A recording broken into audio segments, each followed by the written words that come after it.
Hello and welcome to day 4 of the 2023 Grad Futures Forum Graduate Student Professional Development Conference hosted at the Graduate School at Princeton University.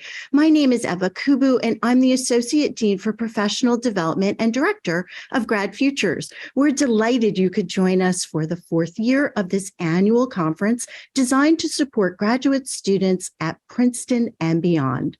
Since the launch of Grad Futures in 2019, the Graduate School has continued to expand its commitment to professional development. Grad Futures now serves as Princeton's hub for empowering graduate student futures through a broad spectrum of skills training, mentorship, bespoke experiential opportunities, and interdisciplinary exploration. We created this annual conference to both advance the professional development of our own graduate students and serve graduate communities beyond Princeton. Each year, registrations continue to pour in from across the country and around the globe, a testament to the imperative of investing in comprehensive professional development to empower the next generation of scholars, researchers, entrepreneurs, and leaders. I'm delighted to introduce our speakers for this next session, focused on building resilience and cultivating creativity, both key drivers of our ability to navigate change and lead innovation. This session aligns with the two of Grad Futures' core competencies for professional development, personal well-being and effectiveness, and innovation. Our speaker, Gabriella Rosen Kellerman, a medical doctor trained in psychiatry who pivoted from MRI brain research to public health policy and healthcare technology. Gabriella has served as Chief Product Officer and is currently the Chief Innovation Officer at BetterUp. She served also as the founding CEO of LifeLink and as an advisor to healthcare, coaching, and behavior change technology companies. In her first book, Tomorrowmind, co-authored with Princeton Ph.D. alumnus Martin Seligman, a founder of the field of positive behavioral psychology, they offer salient perspectives on the future of work. Her connection to Princeton runs even deeper in that her father, Dr. Mordecai Morty Rosen, is a Princeton PhD alumnus and an acclaimed plasma physicist at Lawrence Livermore National Labs, where achievements in fusion have paved the way for advancements in national defense and the future of clean power. We are delighted that she could join us today to share her research with Princeton graduate students and our broader forum audience. Gabriella will be in conversation with Laura Murray. Laura Murray leads a program to support graduate students to learn and thrive while at Princeton through the McGraw Center. She engages directly with emerging scholars to help them identify and work toward authentic goals while cultivating a sense of purpose and meaning both within the academy and beyond it. She is also a member of the Graduate School's Professional Development Working Group, a campus-wide coalition of partners that seeks to advance professional development for graduate students at Princeton. All graduate students who attend this session from Princeton will receive a free copy of the book Tomorrowmind, courtesy of the Grad Futures team. You can pick up your book tomorrow at Frick, beginning at 12 noon. Now join me in welcoming Gabriella and Laura. Thank you so much, Eva. And Gabriella, it's lovely to finally meet you. Likewise. Thank you. I have to say that as a UPenn alum myself, I'm particularly interested to talk with you about your book, Tomorrowmind, Thriving at Work with Resilience, Creativity, and Connection, now and in an uncertain future, for lots of reasons, but also because I'm deeply informed by your co-author, Marty Seligman's pioneering work in positive psychology. So as Eva noted, part of my job is that I get to work with all of our grad students across campus here at Princeton to help them navigate graduate school and learn and thrive as emerging leaders and scholars. So it's a real treat to speak with you and to learn more about your work and your new book. No, thanks, Laura. Thanks for the opportunity, and I'm looking forward to it. Great. So let's jump in. So I have had the privilege of reading your book. I got an early copy. So to get all of our attendees up to speed, because your book is about the future of work, I wondered if we could begin with having you define some of the features of work and life today, also emphasizing how work today differs greatly in many ways from in previous eras. Great. I'll start with a couple of defining features of work today, and then I'll draw some comparisons to previous labor eras. So we define today's world of work in two dimensions, which is first the pace of change, and the second is the nature of change. And the pace, as we've all heard so many times now, it's faster than ever. It really is faster than ever. In the industrial era, a few hundred years ago, there are lots of case studies of patients who complained that modern pace was too fast. So it's not a new thing for us to struggle with, but through the lens of the pace of job displacement, we know that today's pace of that is anywhere from 2 to 4 times already as fast as it was at the peak of industrialization, and only getting much, much faster. The second dimension is the nature of change. So it's not just that it's fast, but it is uncertain, unpredictable, it's complex, it's ambiguous, it's full of wicked problems, these gnarled nests of problems that as soon as you think you're approaching a solution, the solution changes the problem. So in some way, it's actually unsolvable. These are difficult types of changes for us to wrap our heads around, even conceptually, let alone figure out a healthy path forward within them. And you compare that to previous labor eras, again, it is faster than it was in industrialization.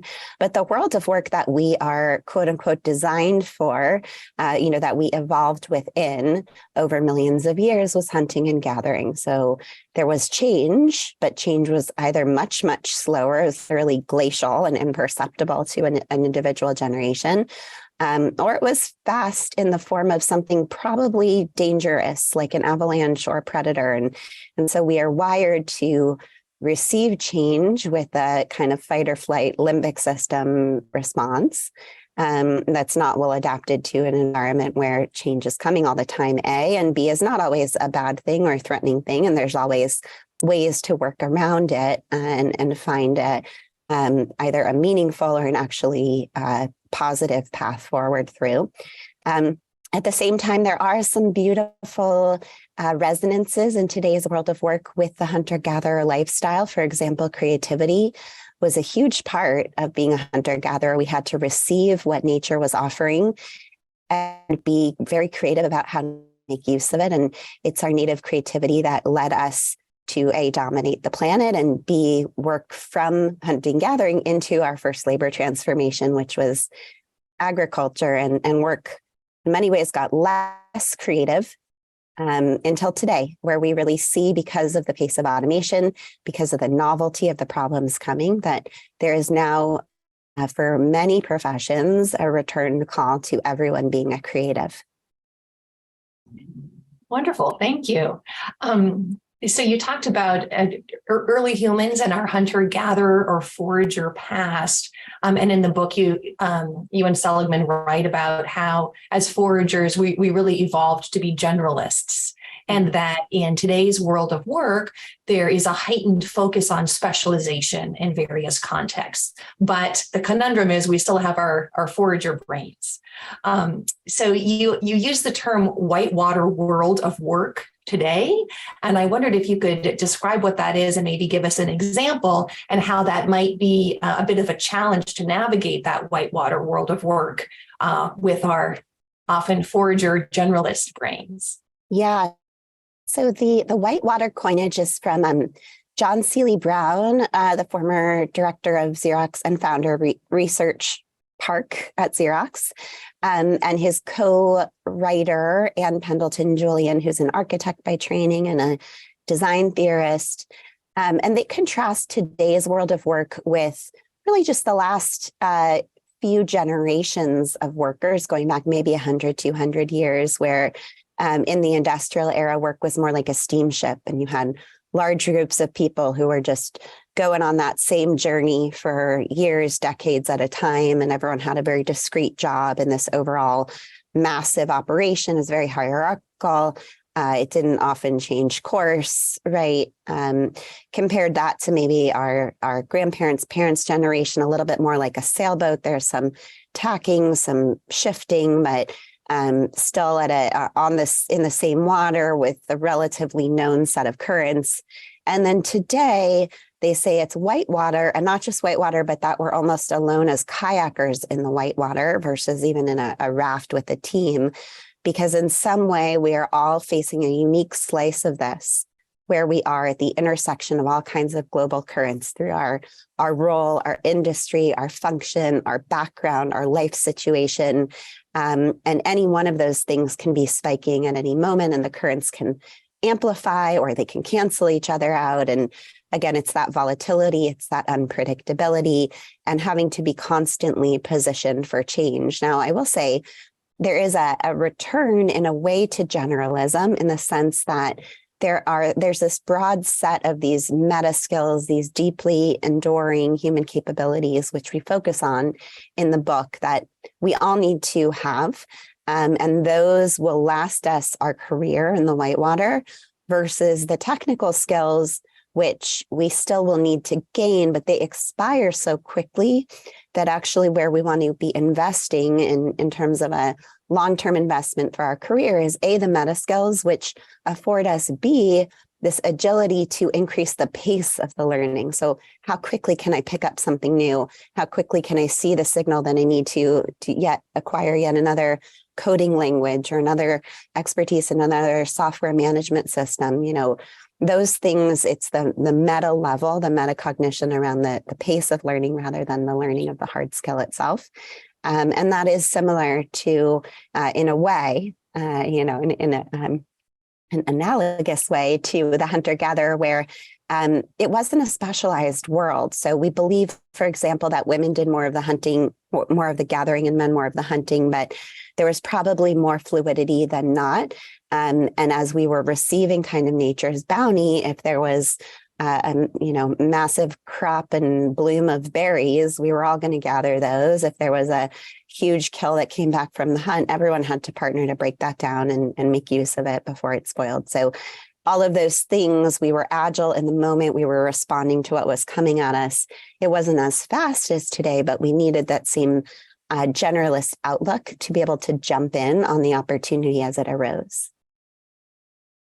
Thank you.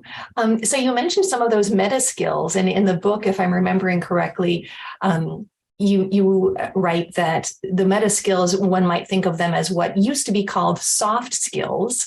So I wondered if you could share with us what these meta skills are, and how you and Professor Seligman came upon these skills that are necessary for us to thrive, particularly in the context of work today. Great. So yes, they did used to be called soft skills, and in some ways they still are. I think that some people see that as too diminutive. Other terms floating around are power skills as an alternative to soft skills. But the way I like to think about it is, again, these deeply human, enduring psychological capabilities that let us thrive at work. And the canon of what those are is reflective of two things. It's both a question of what are the forces we need to adapt to, and what are our natural psychological dispositions that may not be in keeping with that, where we need to build skills to be able to thrive in this situation. And so part of why Marty and I came together was to define that canon for today.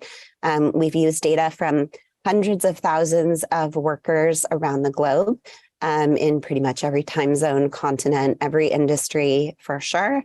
Some of that data is a moment in time. Other parts of the data set are developmental over time, where we see what skills are people developing, and then how does that yield different outcomes for individuals, for teams, and for organizations, even in terms of revenue attainment and year over year growth for businesses. So there are 5. And the 5 are summarized by the acronym PRISM. And I will credit my father, the Princeton alum, for coming up with the acronym, which we were stuck on for a long time. The acronym came at the very, very end of the process, as you might expect from a scientific endeavor. The P is for prospection, which is our ability to imagine and plan for the future. That the extent to which we can do that is uniquely human. There are also ways, both universal or almost universal cognitive biases, and then individual challenges we have where we need to learn what are we doing that's working against us in terms of being able to envision a full array of possibilities and then effectively work backwards from those to position ourselves in a position where we can then make best use of what's to come and feel most prepared for a range of possibilities as individuals, as leaders of teams, even as parents leading a household. The second is our resilience. Resilience, again, at the individual, team level. And that is the ability not just to bounce back from change without being harmed, which is often how we think of it. That's sort of an average level of resilience, is I wasn't harmed by that challenge. But the highest levels of resilience are people who grow stronger through that challenge. Think of our immune system. Every virus we see in a healthy person makes our immune system stronger. The I is for innovation and creativity, which we just touched on. The S is social connection. This was the tricky part of the acronym because in the book, we call it rapid rapport, the ability to quickly build trust across difference. And that accounts for the fact that we feel we have no time today. It accounts for the fact that we're geographically distributed. And ultimately that we're strangers. We're from different backgrounds. We process each other as strangers. And yet we need to build trust, to connect deeply, to collaborate seamlessly, to delight our customers. All of that entails a fairly deep degree of social connection. So how do we accomplish that? And our toolkit's called Rapid Rapport. And the M in PRISM is mattering. Mattering, very related to meaning and purpose. That's the fuel, the reason we feel it's important to get out of bed, go back to work, try it all over again. An experiment failed, we're still going to get back out there and try again. A door seemed to shut. This is the motivation that lets us keep on going. It's the fuel for all of the hard work of everything else we're talking about. Thank you so much for laying that out. And I personally, I love acronyms, so I think PRISM is great. So kudos to your dad. Out of these key meta skills, you dedicate a full chapter in the book to resilience. So I wanted to focus on that for a moment. Resilience is so much at the forefront of people's minds now at this historical moment, I think for many reasons. We've experienced challenge after challenge after challenge around the world and continue to do so. I wondered, how can we as people develop resilience? Can it be learned? And if so, could you share how we might develop it or a strategy to make it stronger within ourselves or our teams? Great. So as you know, Laura, resilience is the broader topic that my co-author Marty has really devoted his career to. He's been studying it for 50 years and really brought broad awareness to this idea that there's a range of responses to challenge, from crumbling under the weight of it to, again, growing stronger because of it. He has worked with the Army to train this for soldier readiness to help prevent PTSD. And we have now thousands of studies on it and how it can be built and developed and all of the great things that happen for us psychologically, physically, and professionally when we do develop it. What we've contributed with this book and through the collaboration with Marty through Better Up Labs is actually defining the psychological skills that underpin resilience. So resilience in some ways is actually an outcome. It's the end of the story. What determines whether the protagonist of that story gets to that resilient outcome? Well, there are 5 skills. And again, we've used the same data set from hundreds of thousands of workers, looked at their key strengths across 150 areas and said, what are the areas that lead people to a resilient outcome?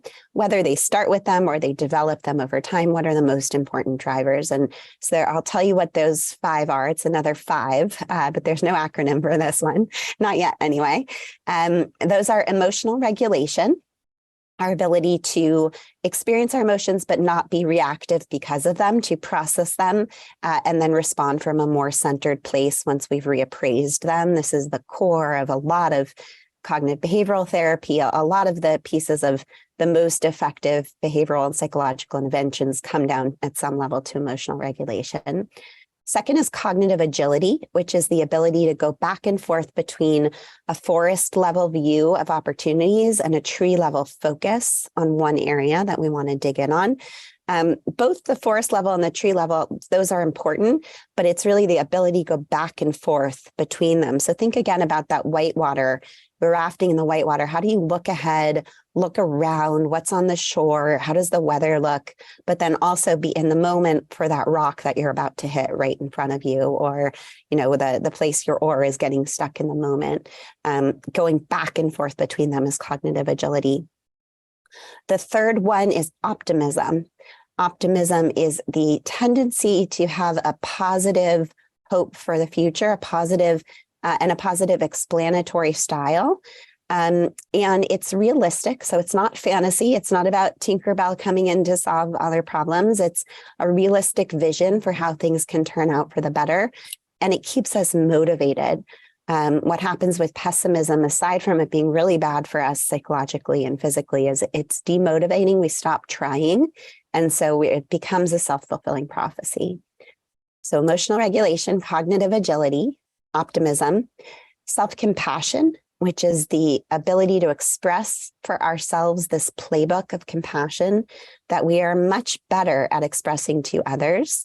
When we're going through something difficult, this is about, can you imagine it's actually happening to a close loved one?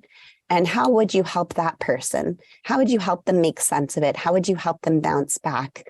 Showing that same level of grace to ourselves.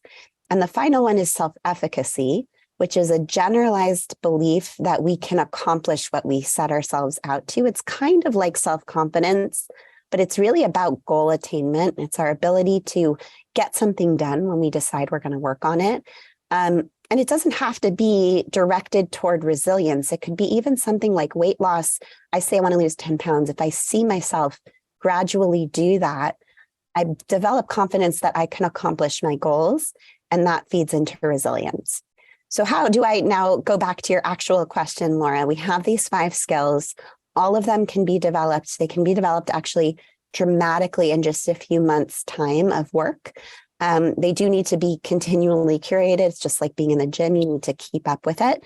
And each of us already have some strengths in those. So yours might be that you are great at emotional regulation, but you need some work on self-compassion. Mine might be cognitive agility is a strength, but I tend to be pessimistic. So we want to have that self-awareness. There's assessments you can do to help you gain that self-awareness. Focus the time on the areas that will get you the most advantage in terms of the opportunity for growth. And then know your strengths so that when you are in a tight place, you can lean on them. You can have confidence that that will help get you through. Thank you. So I wanted to add now to the conversation where we're thinking about resilience and developing it and building it. I guess I'll back up just for a second.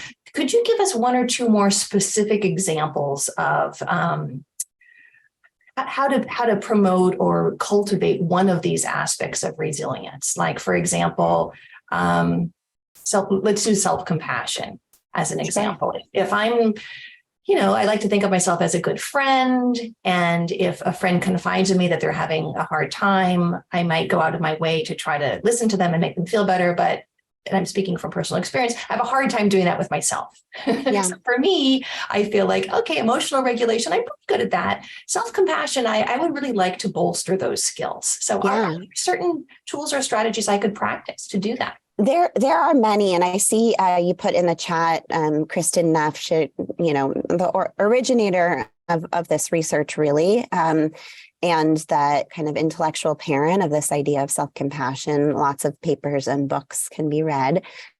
I'll give you the shorthand way to think about it. So let's imagine a scenario where you've just given a presentation. It was a very important presentation. And it didn't go well. You felt like the audience wasn't engaged. You got some questions you didn't have answers for.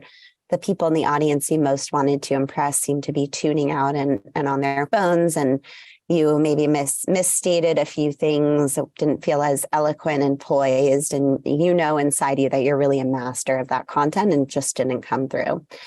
So you might leave that experience, depending on what was at stake for you, feeling pretty disheartened, beating yourself up, trying to replay in your mind the things you would have done differently. And if only you could go back and do it, and criticizing yourself, adding insults to injury, the injury of the experience that already happened. If you imagine then that happened to your best friend and they come and they talk to you about it, you can, let's say that your best friend's name is Ruth, and you can imagine and feel for Ruth and feel that it was deep and real what happened to her. You also, though, have a level of perspective that Ruth doesn't have, because you are not in Ruth. You are outside of Ruth, seeing Ruth in the entirety of her career, of her accomplishments, of all of the context that everyone in that room certainly had about Ruth beyond that moment of that presentation. You can help Ruth see that. You can help say things to her like, you and your intelligence and your work are very well known to those folks. Certainly, this is not going to change their impression of you globally. And Ruth, I know you have very high standards for yourself. It may not even have been as bad as you think it was. It's just that you are so self-critical. That is now you counseling yourself by way of Ruth, but you have that script. You know exactly what to do. It's just much harder to express it internally than it is when we externalize the situation to someone that we're fond of and really care about. Thank you. I find that personally incredibly helpful, and I would imagine that everyone in our audience does as well. So thank you. Yeah. I'm going to put that one to work. Okay. So now I wanted to circle back to what I was going to ask a moment ago. I'd like to talk about the link that you make and describe between resilience and creativity in the book, both at an individual level, so for a person, as well as at a larger organizational level. So why do you study creativity, and how does it connect to resilience? Wonderful. So creativity has always been one of these areas that's been high on my agenda for Better Up Labs, which is really about how do we accelerate scientific research in areas that employees in the workforce need help with, where the literature is not as robust. And where there might be ways that, with our data set, with the talent that we have in our company, we can help partner with academic institutions, including Princeton. Very proud to have partnered with a number of people at Princeton to accelerate. And creativity is, again, one of these areas. The science is younger. There's many more fundamental questions that we don't know about creativity. And yet more and more organizations are including it as a key leadership competency. When you look at any of the future of work reports on the trends of skills that are expiring versus skills that are more needed, they're increasingly creative. And so the tagline is, we're all creatives now, but we don't have a lot of data the way we do for resilience, for example, on how to develop and build it. So we've been studying creativity. It's been a priority for our lab. Well, around March 2020, we were going to do even more on creativity, and then some things happened in the world, and it turned out that we needed to turn our attention back to resilience. We were midway through a number of studies on creativity, and we said, okay, well, why don't we actually take some of these same data sets, some of these same populations, and look at this relationship. And it turned out, and theoretically, it's not surprising, but we just hadn't seen this in the research, in the data that had been published, this massively robust relationship between resilience and innovation, in overlap in a lot of the key drivers between them. And the sense of actually, if we are not resilient, it is extremely hard to innovate at our best. And if we want to be putting out into the world our most brilliant, most novel, most surprising, most complex ideas, resilience is the foundation of our ability to do that. So why should that be the case? Well, if you think about the process of innovation and creativity, although we have these romantic ideas of the lone genius who has the so-called overnight success and the dream, and then the next day they've created a light bulb, these things take decades, centuries, generations, lots of people collaborating typically, certainly these days, and lots of failure, right? Lots of failure, lots of rejection, lots of people who don't believe in what you're doing. And to be able to take that all in and again, grow stronger because of it, use those inputs to sharpen the idea, use the critiques to figure out your strategy, a new strategy for how you're going to go forward and be successful. There's a lot of psychological resilience tied up in that. I think it's one of those illustrations of this idea of the fuel in the tank. If we have an empty tank and we're trying to drive a high-performance sports car, the high-performance sports car being these, illustrious creative capabilities, but there's no fuel in that car, we're not going to get very far. The resilience is what keeps us going, what keeps us able to plow through the challenges. And so in moments where we are feeling more challenged individually, where our well-being is taking a hit, I think it can really help keep us motivated to stay focused on that as the North Star, the well-being as the North Star, when we realize that it's part of achieving those amazing professional outcomes that we're just not going to get to unless we've invested in that in ourselves and we're working in a sustainable way. Thank you. I love the idea of well-being as a North Star. Yeah, that's so helpful. So creativity and resilience, highly positively correlated. You also mentioned in the book something called the creativity hygiene. Mm-hmm. So I was thinking about that, and I was doing a little bit of background reading, and I discovered that former Harvard Business School professor and economist Theodore Levitt once said, and I'm quoting here, "Creativity is thinking up new things. Innovation is doing new things." And I thought, that's so interesting, because innovation, going back to one of your 5 concepts, is there as well. So I wondered, how might we cultivate what you call creativity hygiene? And what is that?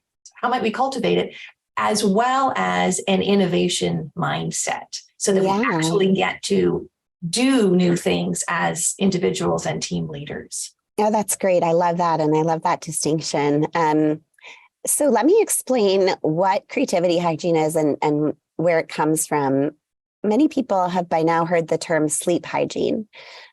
Sleep hygiene was developed as a way to help people orient the conscious behaviors of our waking life to optimize for an outcome that's not fully within conscious control. So I can't just tell myself to go to sleep and suddenly be asleep, although my grandfather swore that he could do that after the Navy in World War II trained him how to somehow. Now, creativity is like sleep. There are parts of the brain involved and networks of the brain involved that are not conscious. One of those is called the default mode network. It's our daydreaming network. As you're listening to this conversation, you're going in and out of that daydreaming network every few minutes. It's always happening.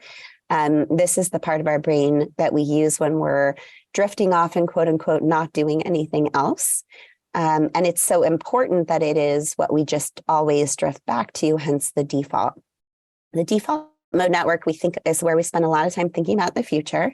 It's also where these very creative associations come from, where suddenly we've been working on a problem, we come back to it, and we realize we've actually put the pieces together and we know what we need to do next.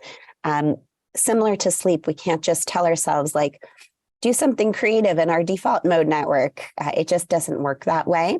But there are ways of orienting our conscious behaviors and, again, our fully conscious networks, like our executive control network, our salience network, that help us optimize for the output of that default mode network, similar to how there are behaviors we can do to optimize sleep. So, for example, in those daydreaming moments, it turns out that there is actually conscious behavior we're usually doing when we have our most productive daydreaming.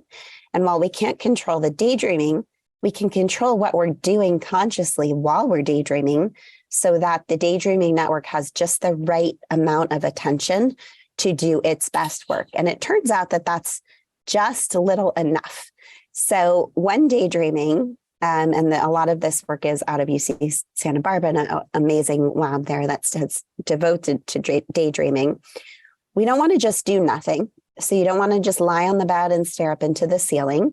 That is not going to facilitate the daydreaming as richly as if you're doing something that requires a very little, but still some conscious attention. Things like taking a walk, taking a shower, gardening, going for a drive, simple arithmetic.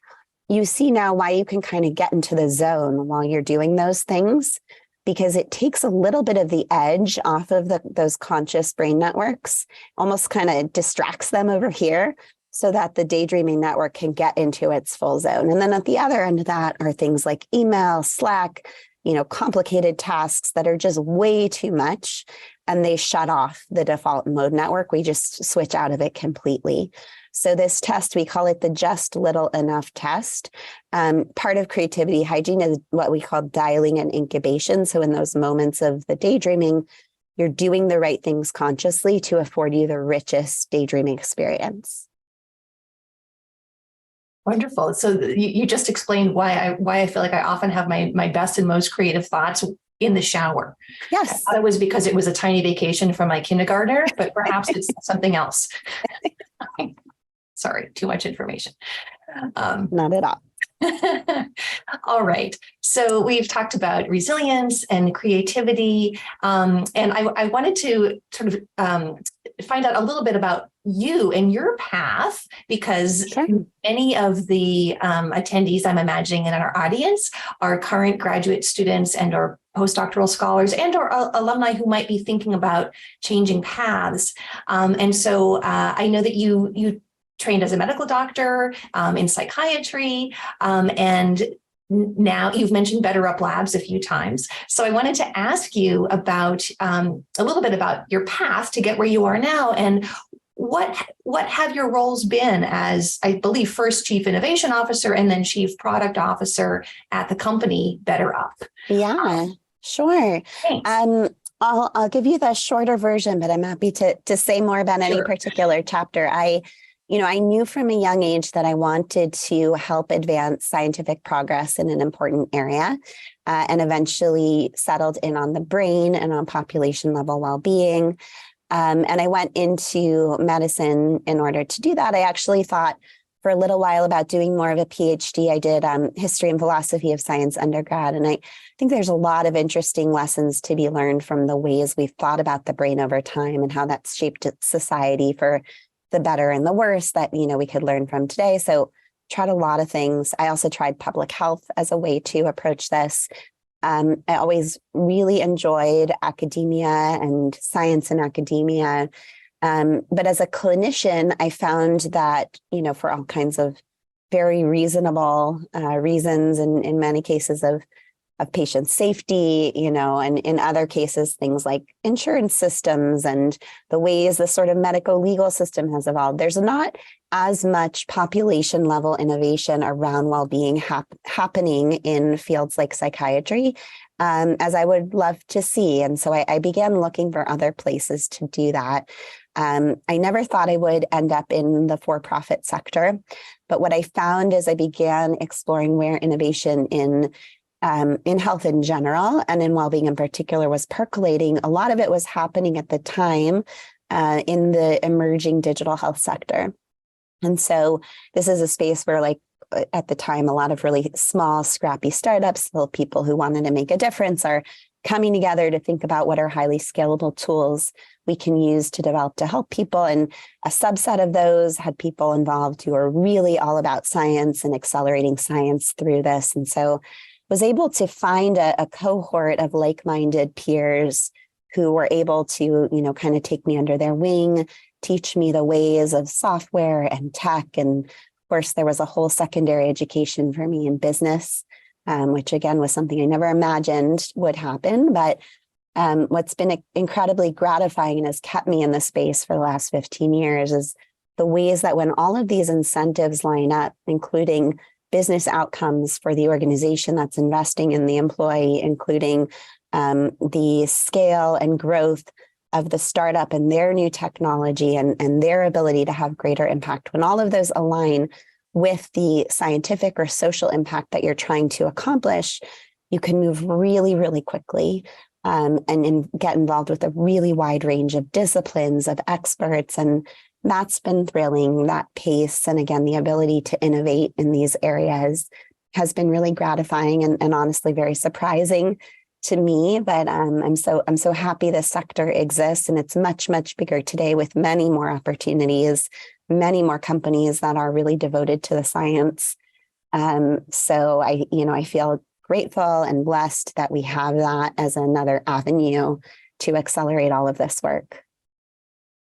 Thank you. I really think that you seem to model and embody exactly what you were writing about in terms of navigating the whitewater world of work and landing. No, honestly, create. It's not to say landing in a space, but really creating a space that I think seems to be a perfect combination of your own creativity and skills and interests, while also being able to adapt to changes in the world and technological changes. Thank you so much for saying that. I appreciate it. And, if there's any piece of it that I think is worth sharing, it's this idea of being open to opportunity and open to experience. And a lot of things I've tried haven't panned out, and they haven't led clearly to a next thing, but I've learned something, I've gained new skills, and you try enough things and some of them will work and some of them will stick, and, they'll point the way. And that in the whitewater, that is the upside of what we're experiencing, is that many of these things that are coming at us are actually have a wonderful ending for us at the other side, but we have to try to surf the wave to get there. Yeah, I wrote down, and it really resonated with me when you said that the process of creativity, so much of it is failure and rejection. And that personally resonates. And I think that's true in lots of domains and contexts, but particularly so, it seems to be very heightened in academia and higher education, when there's so much focus on just the wins. And sort of that curated CV where you just see the successes, and to your earlier point, you don't see, the 10 or 20 or 100 years and all the people that were behind that advance, that it did not happen overnight. And there were lots and lots of bumps in the road and circuitous paths to get to the success. Yeah, may I make one comment about that, Please. Tamara? So one of the M in PRISM of mattering, this is something that we need to make sense of those quote unquote dead ends, or those failures, the papers that never got accepted. Why does that work still matter? And there's work we can do internally to understand that, but this is also a really important place for our supervisors, our mentors, whoever we work closely with, and then for us as leaders, for the people who work with us, to help provide that meaning system and that mattering map. Yeah, I was just trying to make the point that as leaders of others, this is something that we can really provide, is the meaning making of endeavors that seem to be stalled, endeavors that we have to pivot away from. Why were those still important? And I mentioned Rebecca Goldstein's mind-body problem and this idea of a mattering map. We've applied that now to the workplace and created tools to help leaders, supervisors, bosses, managers, mentors, create these mattering maps for the people they work with, that help them, again, tell a story of what was important about that work, that helps us feel seen and grounded and motivated to keep on going. Thank you. So if it's okay with you, I wanted to invite our attendees to share questions or comments with you. So do we have any questions? I'll kick us off with one, if you don't mind. So last evening, we had a keynote speaker, Reshma Sojamani. She's the founder of Girls Who Code, and her talk was entitled Brave, Not Perfect.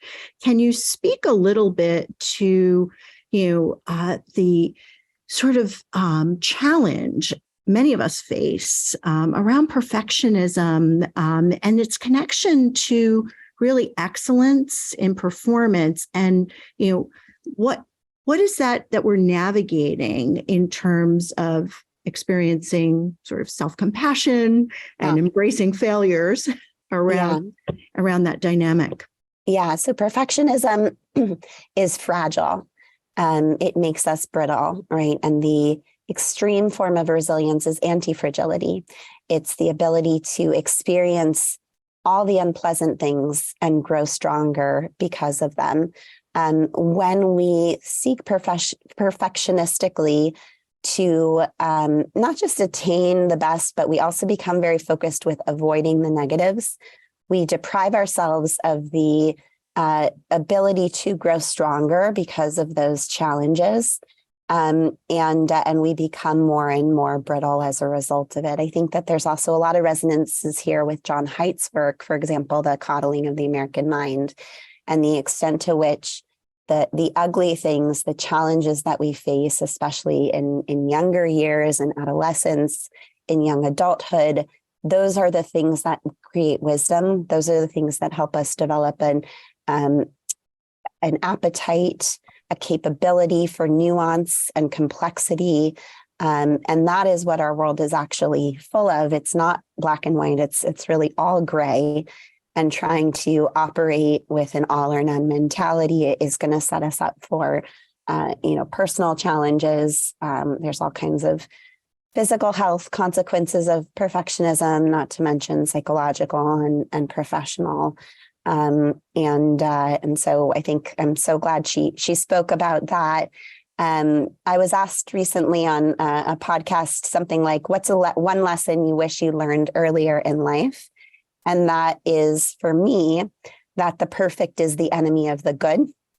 And I was taught that in a very profound way in medical school by a surgical attending who was actually known for his beautiful work. So just excellent, what would have been called by other observers, perfect procedures.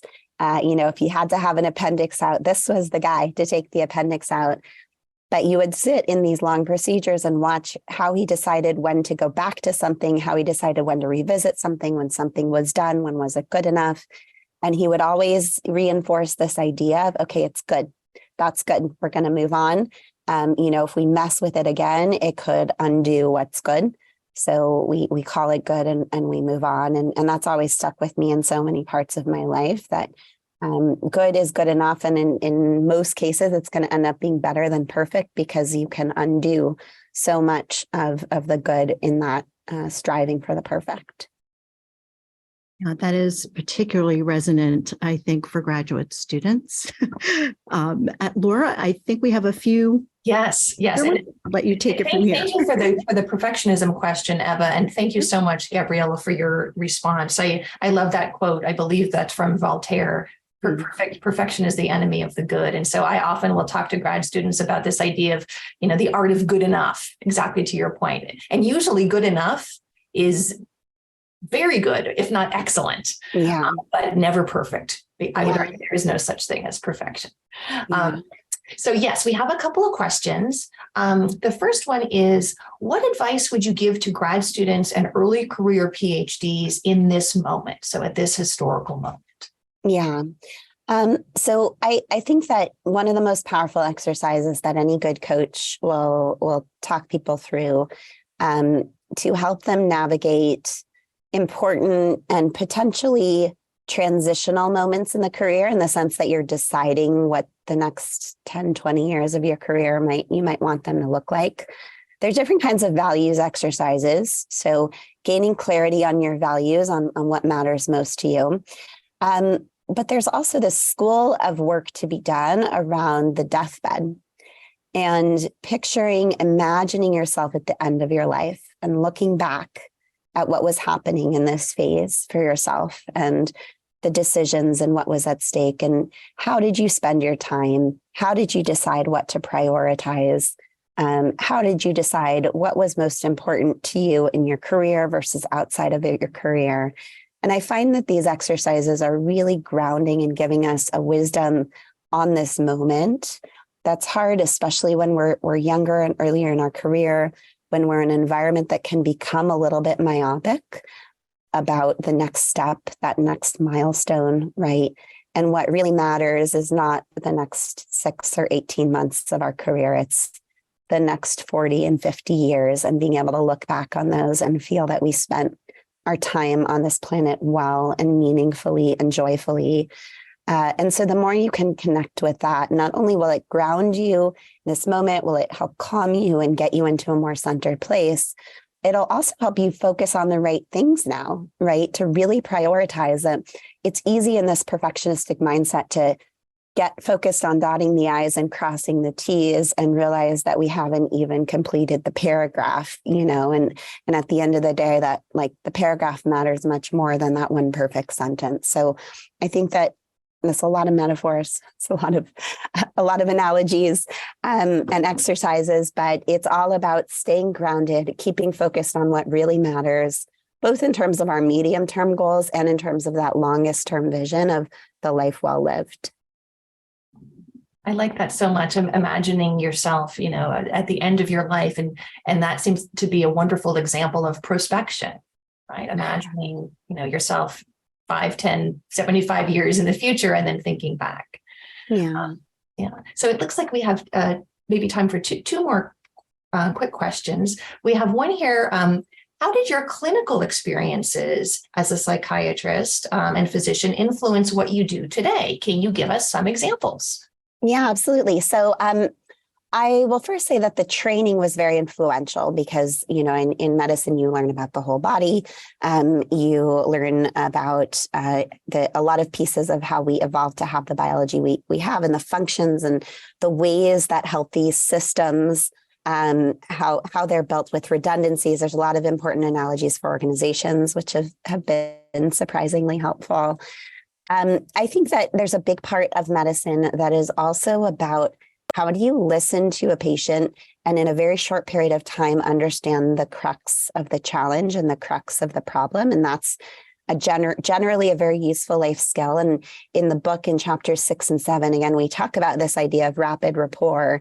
But part of why I believe that it's possible to get to deep levels of connection and understanding one another quickly is A, I did it all the time as a doctor, and B, there's a lot of science now studying clinicians, all kinds of healthcare staff, and what are the tips and tricks that make it possible for them to do that and to do that well. I would also say there's a broader answer to the question, which is that this connection between our well-being and our performance, I think, would be a lot harder for me to understand if I didn't have the expertise on the well-being side to begin with, and to be able to understand and explain how those systems of psychological functioning and malfunctioning, what are then the repercussions and what are the outward manifestations of high well-being versus low well-being, having seen the extreme ends of low well-being in many people over the years. Thank you. And this I think will be our last question. Let's see. Can you say more about how to foster a daily creativity hygiene? From Stephanie K., one of our graduate students. Yeah, absolutely, Stephanie. So in the book, we go through creativity hygiene at the individual level, the team leader level, and the organizational level. So I'll give you the 3 tenets of the individual level creativity hygiene. And by all means, if you are also a leader of a team, take a look. It's in chapter 9. So at the individual level, the first thing is about seeking novelty. So we talked about that default mode network, the daydreaming network. That network is drawing from all kinds of associations that we have. And think of it as like, how do you fertilize the soil for that default mode network? You want it to have rich nutrients. You want it to have all of these different, fresh, interesting, surprising things to draw from. And when we seek novelty, we're fertilizing that soil. So how do you do that? Any routine you have in your day, think about how you can break it up. Take a new route on your commute, whether it's just walking a different way or taking the bus instead of driving or taking the train, whatever it is, new ways in your commute. Sit in a different spot in the cafeteria, go to a different restaurant, order something new off the menu, buy something new in the grocery store, activate a part of your network that is very different from where you are today. but is going to be, offer surprising realizations. In the library, go browse an area you've never browsed before. In the bookstore or the library, challenge yourself to take a book off the shelf in a section that has nothing to do with your work and find a connection to your work between that book and what you're doing. At a dinner party, sit next to the person that you know least and spend the time talking to them and getting to know them. These things really do help create the opportunities for these very surprising associations. The second piece we talked about already, which is dialing an incubation period. So doing just little enough while you're daydreaming. Again, it's the showering, the walking, the running, the gardening, the coloring books, right? That's part of why those things are so popular. They get us into this zone and our mind is whirling and doing its thing. And the third one is embracing ambiguity and allowing yourself to stay in the ambiguous part of the creative process a little bit longer. One of the things we know is that we tend to shortchange those early kind of discovery phases, because a lot of us want to get to the planning. We want to get to a clear roadmap of what am I going to, okay, this is what I'm going to do. Now I can plan my steps around it. I can go, do the research and put it all together. Every time you get into that new ambiguous discovery phase on a new project, try to extend it a little longer, a little beyond your comfort zone, to allow for greater and richer pool of ideas to form before you start narrowing it down. Thank you. And with that, it's just about time for us to wrap up. So one quick question from me. Do you have another book project or another project coming up so that we can follow your trajectory, Gabriella?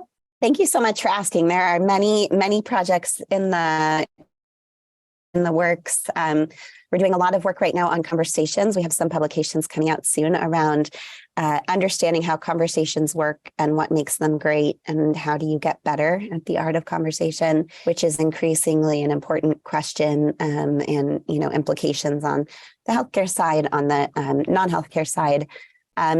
I'm really increasingly interested as well in nuance and complexity, and understanding that as part of the adult development journey. I could probably keep going. Well, it sounds like you have a lot of exciting projects going on, and I wanted to personally thank you on behalf of everyone in our audience, in person and virtually today, for spending some time with us and for telling us more about your work. And I don't know, here's your book on my desk, Tomorrowmind. I highly recommend it. Thank you so much. This has been inspirational and aspirational.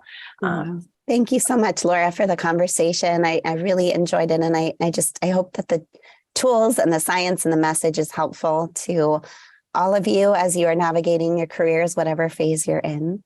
And thank you so much, Eva, for the invitation to join you today. Such a pleasure. Thank you both, Gabriella and Laura. This was an incredibly rich and inspiring conversation. Our audience has lots of takeaways, particularly around the daily practice of creativity hygiene and how to foster an innovation mindset. The list goes on about self-compassion and optimism, risk-taking and failure. We are so delighted that we're able to offer your book to our Princeton graduate students, both throughout the day today and over the next 2 days of the forum.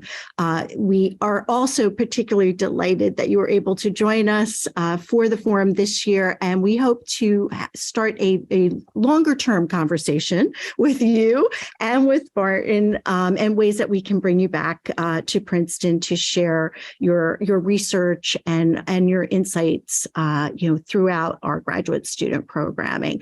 And to my dear colleague, Laura, thank you for being such a great partner. The McGraw Center is just truly such a wonderful place for graduate students. And Laura is incredible in the ways that she supports them. Thank you, everyone. And coming up next for the forum, more on conversations, giving a great talk, how to engage listeners when you are the only expert in the room, with Amy Ains.